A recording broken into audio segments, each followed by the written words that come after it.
Authors work long and hard to write the stories that readers love. So it's only fair that they make some money, right?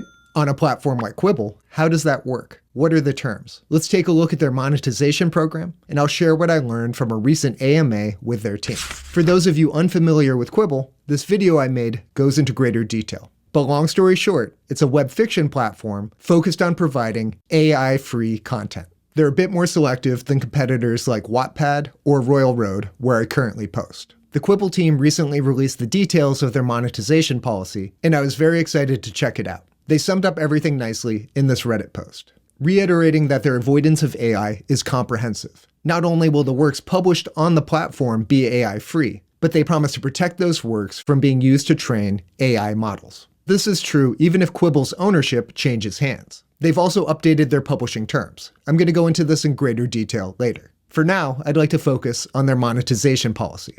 To be eligible, your submission has to be approved by the Quibble staff, and you have to opt into the Quibble Collections label. You also need at least 5 chapters of 1,000 words each. Earnings are calculated by how many 100-word chunks subscribers read from your work. They promise that there's mechanisms in place to prevent gaming the system, something that Kindle Unlimited has had limited success with. Each month, they calculate and publish a payout rate. An author's earnings are calculated by that payout rate multiplied by the amount of pages read. And those payments are sent out once a month if you hit a minimum threshold of $10, otherwise they accrue.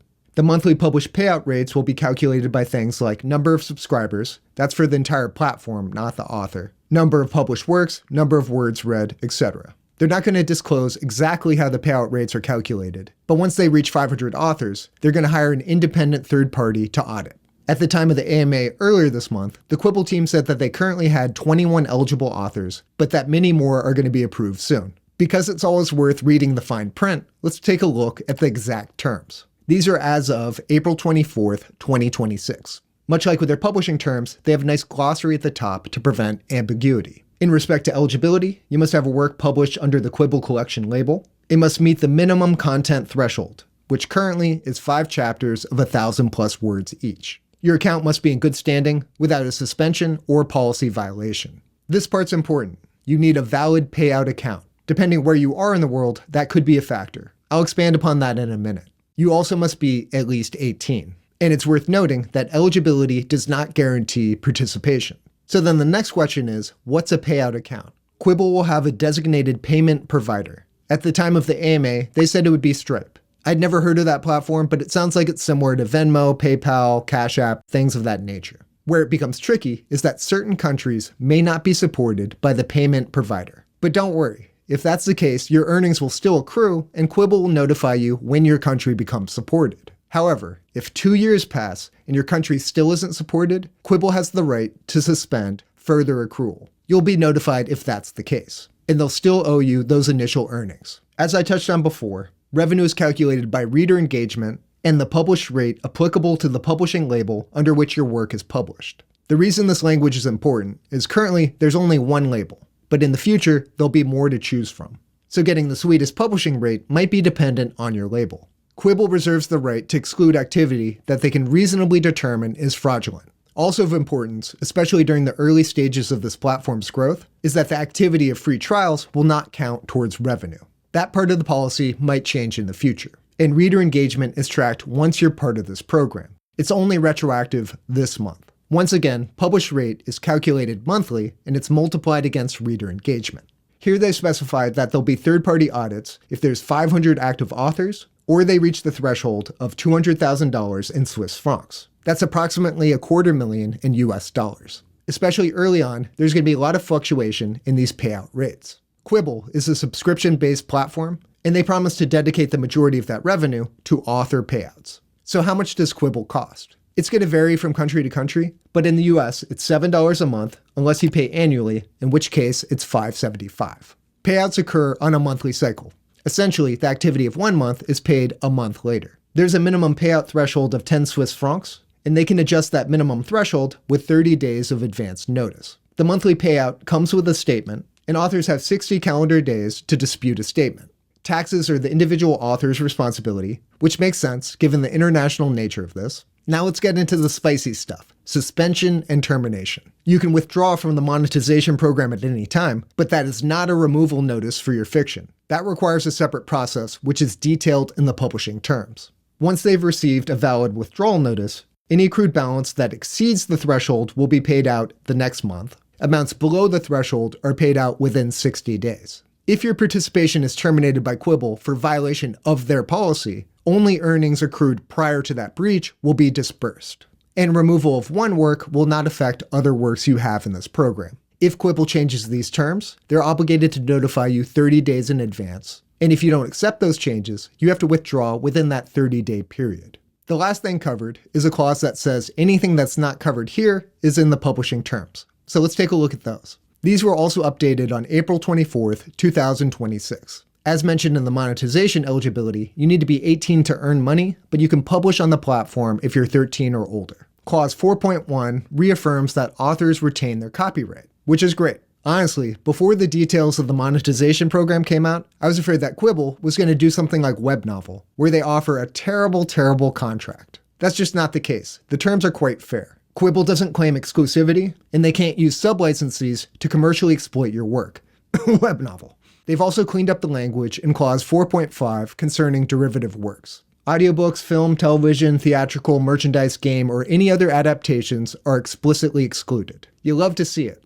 I also believe that Clause 4.6 was either expanded upon or added. It details how your work won't be exploited for AI training. I didn't see a ton of other changes, but I don't remember this non-disparagement clause. It's pretty mild in respect to gag orders, so it didn't raise any red flags for me. Shadowlight Press. Web Novel. I'm curious about the nuance of what constitutes harmful content, but I'm going to save that conversation for another time. However, what did raise my hackles were some of these terms. In contracts, I don't like seeing broad language that's open to interpretation. For example, use the platform in a manner that places an unreasonable load on Quibble's infrastructure or interferes with the experience of other platform users. It doesn't sound like that would be generally applicable, but what does that mean exactly? It's unclear. The same is true with this one. Engage in any fraudulent, deceptive, or misleading conduct in connection with your use of the platform or your dealings with Quibble, other authors, or readers. That verbiage is way too open-ended. That said, the Quibble team has demonstrated that time after time, they're operating in good faith. I'm not in panic mode about any of these terms, but I'd love to see that language cleaned up a bit. It's worth noting that Quibble isn't exclusive, but other third parties are, and it's your responsibility to adhere to those agreements. Kindle Unlimited being one example. And the last thing I noticed, that if your account's inactive for 2 years and Quibble can't reach you to pay you, after another year, that money may be forfeit. I think that's pretty reasonable. In Quibble's Reddit thread showcasing these policy announcements, there were a few comments I found interesting. If the amount of pages read are what determine payouts, are fast-paced, page turners going to be incentivized? In the case of Kindle Unlimited, it makes slower-paced stories off-market. I brought up how Kobo Plus calculates earnings based off of time spent reading, not raw pages read, and here's a response from the Quibble team. They considered it, but they couldn't figure out a way to pitch that idea without sounding like you needed constant cliffhangers. They also responded separately to my curiosity on how they'll determine that certain speed reading is suspect. I wasn't surprised to learn that it's a secret, but now I'm even more intrigued by the boast that they can catch gamed reading. Alright, it's time to put together everything we've learned. What's my impression of Quibble's monetization policy? I love how transparent they're being, and I adore that it's not exclusive. I was dreading the moment that I saw Kindle Unlimited-like terms, but that never came. I think that's a very smart choice by the Quibble team. And waiting to see these details was one reason I haven't submitted my work to them yet. Now, I definitely plan to. It'll be fascinating to see what happens to the Quibble community once payments roll out and their user base grows. And I hope to be part of that experience. Before an update on my fiction, I want to touch on the Quibble AMA I attended. They're doing these monthly, so you should join the next one. A few of my takeaways were, they're going to fine-tune their interface for serialized fiction. Currently, it's optimized for novels. A report feature is going to be introduced to the community to flag things like harmful content or suspected AI use. I've mentioned before how I think that Royal Road needs a robust tool to report AI. That doesn't mean start witch hunts, but I think there needs to be a way for the community to vocalize suspicion about undisclosed AI use. So it's encouraging to see Quibble ahead of the game. They also suspect that their submission process might be too daunting and are working to simplify it, so that may change in the near future. One thing of note that's connected to AI is that Quibble's partnered with Proudly Human. By publishing with them, you get certified that your work is not AI generated, which could be relevant in the future. And probably the biggest news for Quibble is they're going to start marketing very soon. At this current stage, they've been more focused on getting the platform together. So the platform could be poised for rapid growth, which further entices me.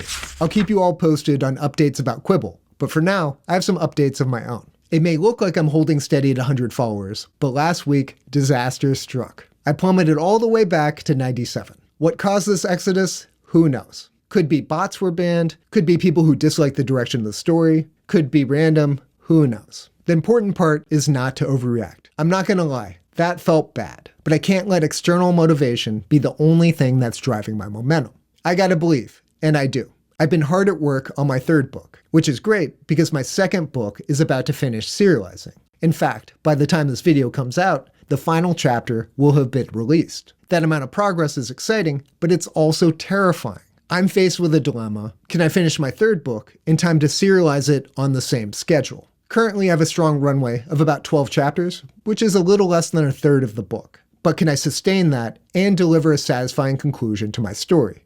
I don't know. Deep down, I believe I'd rise to this occasion, but I also don't want to put myself through unnecessary stress. So with that in mind, I'm going to hedge my bets a bit and take a 2-week break. The first chapter of book 3 will debut on May 18th instead of May 4th. That's still ambitious, but it's manageable, and I don't think it constitutes a hiatus. I'd also like to shout out 2 fictions, Aura Mage by Crimson Pen, and The Last Healer by Aurora Pen.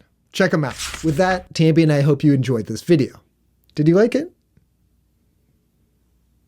See you next video.